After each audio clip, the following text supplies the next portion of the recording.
રાધે રાધે. રાધે કૃપા ગૌસેવા ધામમાં આપ સૌનું સ્વાગત છે. આપ સૌને રાધે રાધે. કેમ છો મિત્રો? મજામાં? આજનો પ્રસંગ છે પ્રેમ. શબ્દ બહુ સાંભળ્યો છે, બહુ જૂનો છે, અનાદિકાળથી ચાલ્યો આવે છે. પણ સાચો પ્રેમ કોને કહેવાય? કારણ કે પ્રેમમાં બે તફાવત છે.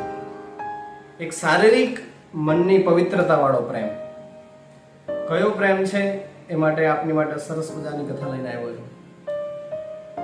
એક સોની પોતાની દુકાનમાં કામ કરે છે અને સોની કામ કરતા કરતા એનાથી લક્ષ્મીજી રૂઠી ગયા.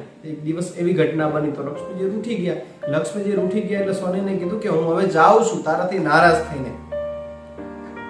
આજ પછી તારા ઘરની અંદર હાનિ આવશે, દુઃખ આવશે, તકલીફો આવશે, અને છેલ્લી વાર તને કહું છું કે તું માગી લે, તારે જે જોઈતું હોય તે પર તને માંગવાની છૂટ છે. અને ત્યારે સોનીએ બહુ સરસ જવાબ આપ્યો, કારણ કે બહુ હોશિયાર માણસ હતો. એને કહ્યું કે મને આપો તો ખાલી